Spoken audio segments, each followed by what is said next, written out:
अन्याय हो रहा है, उसके साथ शोषण हो रहा है, उनके कल्चर है, उनकी परंपरा, रीति रिवाज समाप्त होने की कगार पे है। देश के किसी भी कोने में देखा जाए, अन्य देशों में देखा जाए, उनके जो अधिकार हैं, संवैधानिक अधिकार हैं, उन अधिकारों को लेके अवेयरनेस नहीं है।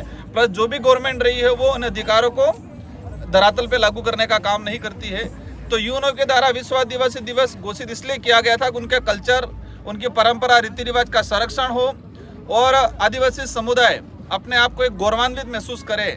और एक बड़े पैमाने पे विश्व में वर्तमान में एक समस्या है कि ये जो ग्लोबल वार्मिंग हो रही है, प्रदूषण जो बहुत तेजी से बढ़ रहा है, तो आदिवासी समुदाय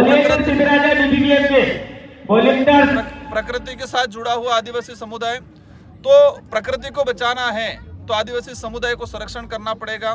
तो इन्हीं उद्देश्य से विश्व आदिवासी दिवस घोषित किया गया था। पर दुख की बात यह है कि 1994 से था, लेकिन किसी भी सरकार ने ध्यान नहीं दिया। ये आदिवासी परिवार का और हमारे संगठन का ये मूवमेंट खड़ा हुआ 2018 के अंदर, ये ऐच्छिक अवकाश घोषित किया। और जो 2018 में दिसंबर में हम विधायक चुन के गए, राज्य सरकार को मजबूर किया और राजकीय अवकाश घोषित करवाया।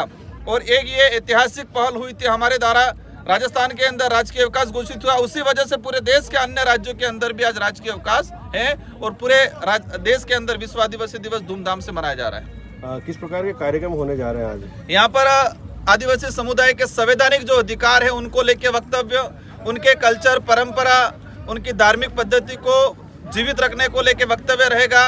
और आदिवासी समुदाय के जो कल्चर हैं, सांस्कृतिक कार्यक्रम का आयोजन होगा।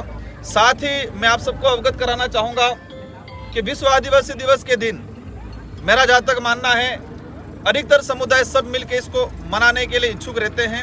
और हमने भी आपके चैनल के माध्यम से अनुरोध करना चाहूँगा कि आदिवासी समुदाय किसी भी अन्य धर्म, एक अन्य समुदाय का कोई भी त्यौहार होता है, धूमधाम से वहाँ पर उपस्थित रहता है और मनाता है। तो मैं भी अपील करना चाहूँगा कि यूएनओ द्वारा जो घोषित किया विश्व आदिवासी दिवस, अन्य समुदाय भी पुरजोर तरीके से साथ में मिलकर इस दिवस को शानदार तरीके से मनाएं। ठीक है।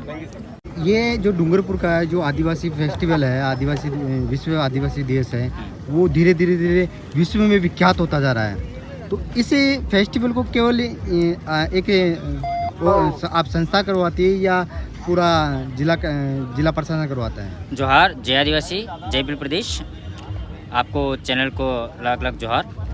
ये जो विश्व आदिवासी दिवस जो है वो यूएनओ द्वारा दिया हुआ है, न कि किसी देश के द्वारा। यूएनओ के 193 देश मिल करके आदिवासी को हितों को, आदिवासी के अधिकार को और उनके संरक्षण के लिए पूरे देशों में ये कार्यक्रम 9 अगस्त को किया गया है। इसलिए उसी के आदेशों अनुसार हम लोग हमारे भारत में भी जहाँ जहाँ आदिवासी हैं वहाँ ये कार्यक्रम हो रहा है। तो ये जो कार्यक्रम जो हो रहा है, जैसे कि हालांकि ये डूंगरपुर ज़िले में जो कार्यक्रम हो रहा है वो सामाजिक कार्यक्रम है। यहाँ हर घर से 10 रुपया 5 रुपया चंदा आता है, उसी चंदे से हम लोग ये कार्यक्रम करता है। ना किसी कोई संगठन करता है, ना कोई प्रशासन करता है। ये हर एक व्यक्ति का, हर एक घर से चंदा आकर के ना उसका सहयोग होता है, उस सहयोग से हम लोग ये कार्यक्रम करवा रहे हैं। इसमें मैं कहना चाहूँगा कि ये जो कार्यक्रम हो रहा है उसमें जिला प्रशासन इन्वॉल्व हो, साथ ही साथ राजस्थान टूरिज़्म जो है वो भी इन्वॉल्व हो और इस कार्यक्रम को बढ़ा चढ़ा करके लें। और देश दुनिया में हमारा जो कार्यक्रम हो, यहाँ विशेष करके जो आदिवासी क्षेत्र हैं, राजस्थान में भीलों का जो अंचल है, उस क्षेत्र में भीलों की जो कल्चर है, उसकी जो रीति रिवाज है, हक अधिकार है, उनकी बात देश तक ले जाए, दुनिया तक ले जाए, ताकि क्या यहाँ पे जो भी कार्यक्रम हो रहा है वो किस वजह से ले रहा है और उसको देखने के लिए देश विदेश से यहाँ पर्यटक यहाँ आए तो पर्यटकों का भी यहाँ जमावड़ा होगा और कुछ राजस्थान को भी बेनिफिट होगा, एक क्षेत्र को भी बेनिफिट होगा। ये हम लोग प्रशासन से और यहाँ के टूरिज्म विभाग से मैं कहना चाहूँगा। तो यहाँ पे आज प्रोग्राम की बात की जाए तो क्या क्या प्रोग्राम होंगे? जी, यहाँ पे एक तो कल्चरल प्रोग्राम जो है, आदिवासी जो हमारा जो भील आदिवासी में भील समुदाय जो है उसमें जो है घुमरा है, गीत है, लोकगीत है, गवरी है, ऐसा जो हमारा जो कल्चर है वो कल्चर को यहाँ दिखाया जाएगा। साथ ही साथ हमारे जो संवैधानिक जो अधिकार हैं उन अधिकारों को बताया जाएगा। साथ ही हमारा जो समाज है शिक्षा से जोड़ा जाएगा, स्वास्थ्य में कैसे सुधारा किया जाए वो जोड़ा जाएगा।